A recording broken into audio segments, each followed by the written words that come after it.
Sino nga ba ang mas magaling? Si LeBron James o si Michael Jordan? Ito ang tanong na paulit-ulit nating naririnig sa mga barberya, sa inuman, sa mga sports talk show at syempre sa internet. Ang debate na ito ay parang walang katapusan. Sa bawat henerasyon may sariling hari. Para sa marami, si Michael Jordan ang GOAT, ang greatest of all time. Para naman sa mas nakababatang henerasyon, si LeBron James ang hari. Ngayon, susubukan nating suriin ang dalawang alamat na ito. Hindi para tapusin ang debate dahil imposibleng mangyari iyon, kundi para bigyan kayo ng mas malinaw na pananaw sa kung bakit sila parehong karapat-dapat sa titulong iyon. Handa na ba kayo? Tara, simulan na natin. Unahin natin ang sinasabi ng mga numero. Sa usapang championships, malinaw ang lamang ni Michael Jordan. 6 na singsing sa 6 na beses na pagtungtong sa NBA Finals. Isang perpektong 6-0 record, 6 na Finals MVP awards. Walang talo, walang series na umabot sa Game 7 sa Finals. Yan ang marka ng isang dominanteng manlalaro na hindi nagpapatalo kapag nasa pinakamalaking entablado na. Sa kabilang banda, si LeBron James ay may 4 na singsing sa 10 beses na pagpunta sa Finals. 4 na panalo, 6 na talo.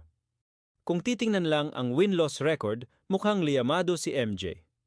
Pero teka muna, hindi ba't ang pag-abot sa finals ng 10 beses, kabilang na ang 8 sunod-sunod na taon, ay isang pambihirang achievement na rin? Isipin nyo yon, halos isang dekada siyang hari ng Eastern Conference. Nagpalit-palit siya ng team, Cleveland, Miami, tapos balik ulit sa Cleveland at ngayon sa Lakers, pero siya pa rin ang naging daan para makapasok sa finals ang kanyang koponan. Punta naman tayo sa individual awards. Si Michael Jordan ay may 5 regular season MVP trophies. Si LeBron may 4. Si Jordan 10 beses naging scoring champion. Si LeBron 1 beses lang. Pero si LeBron naman ang all-time leading scorer sa kasaysayan ng NBA, nalampasan niya si Kareem Abdul-Jabbar. Isang record na inaakala ng marami na hindi na kailanman mababasag. Bukod pa diyan, si LeBron ay nasa top 5 din sa all-time assists. Isang scorer na, isang playmaker pa. Dito na pumapasok ang pagkakaiba ng kanilang laro. Si Michael Jordan ay isang killer, isang scoring machine na kayang-kayang dominahin ang laro sa pamamagitan ng kanyang opensa. Kapag kailangan ng clutch shot, alam mong sa kanya mapupunta ang bola. Ang kanyang fadeaway jumper ay isa sa mga pinaka-unstoppable moves sa kasaysayan ng basketball. Ang kanyang competitive fire, ang kanyang pagnanais na manalo sa kahit anong paraan, ay alamat.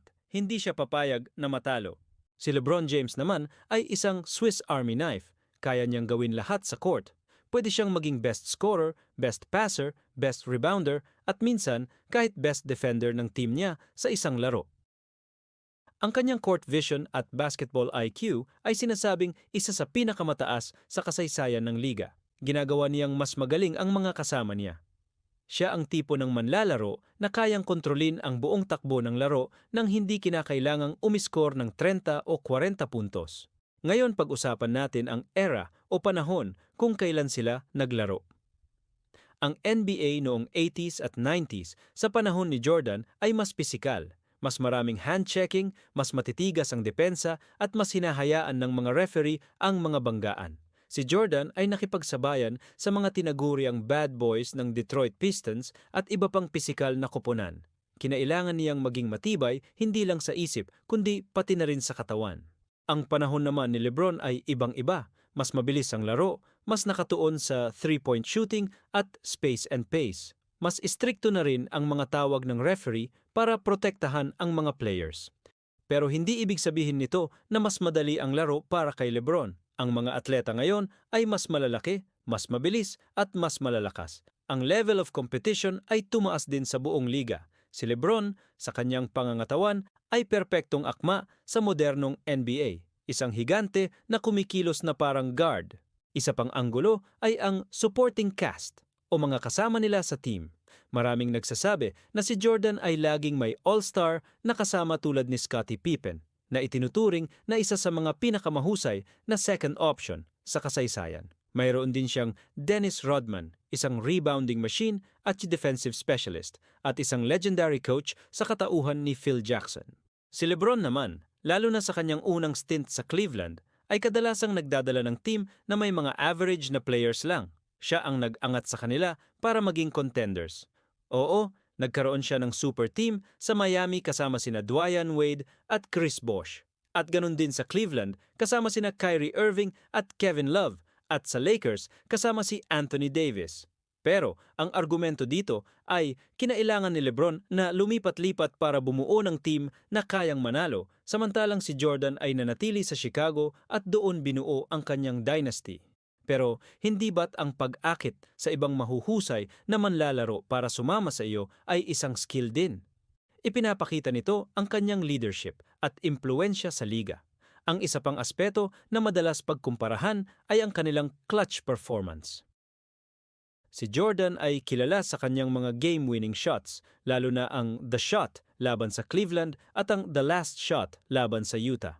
Ang imahe niya na nakataas ang kamay matapos ang isang panalong tira ay nakatatak na sa isipan ng mga basketball fans. Si LeBron, sa kabilang banda, ay madalas na pinupuna dahil sa pagpasa niya ng bola sa mga huling segundo sa halip na siya ang tumira. Pero para sa mga sumusuporta sa kanya, ito ay patunay ng kanyang mataas na basketball IQ. Pinipili niya ang right basketball play. Kung sino man ang bukas o may mas magandang tsansang makashoot, doon niya ibibigay. At kung tutuusin, marami na ring game winners at clutch plays si LeBron sa kanyang career. Hindi lang kasing iconic o kasing dami ng kay Jordan. Sa huli, ang debate na ito ay hindi lang tungkol sa stats, awards o championships. Tungkol din ito sa impact at legacy. Binago ni Michael Jordan ang laro.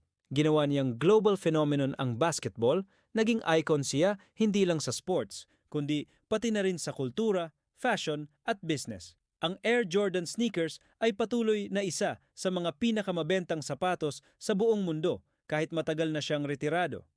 Siya ang nagtakda ng pamantayan kung ano ang ibig sabihin ng maging isang global superstar. Si LeBron James naman ay nagtakda ng bagong pamantayan para sa player empowerment. Ipinakita niya na ang isang atleta ay maaaring maging higit pa sa isang manlalaro.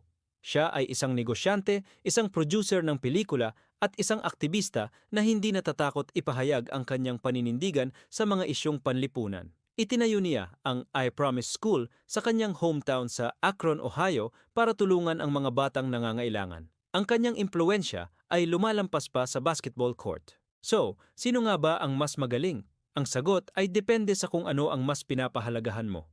Kung ang basehan mo ay ang killer instinct, ang perpektong record sa finals, at ang pagiging isang unstoppable scorer na sumakop sa kanyang era, ang sagot mo malamang ay si Michael Jordan. Siya ang epitome ng dominance at ang rurok ng competitive spirit. Pero kung ang mas tinitingnan mo ay ang overall impact sa laro, scoring, passing, rebounding, defense, ang longevity o katagalan sa pagiging elite player at ang kakayahang gawing mas magaling ang lahat ng nakapaligid sa kanya, baka ang sagot mo ay si LeBron James. Siya ang modelo ng versatility at all-around greatness na tumagal ng halos 2 dekada. Walang maling sagot dito. Pareho silang mga alamat na nag-angat sa larong basketball sa mas mataas na antas. Si Jordan ang nagtayo ng bundok at si LeBron ang isa sa iilang nakarating sa tuktok para hamunin ang kanyang trono. Sa halip na pagtalunan kung sino ang mas magaling, bakit hindi na lang natin i-appreciate ang greatness ng dalawang ito? Maswerte tayo na nasaksihan natin ang kanilang mga career. Ano sa tingin nyo? Team Jordan ba kayo o Team LeBron? I-comment nyo sa baba ang inyong mga opinyon at kung bakit. Huwag kalimutang mag-subscribe para sa mas marami pang sports discussions na tulad nito. Salamat sa panonood.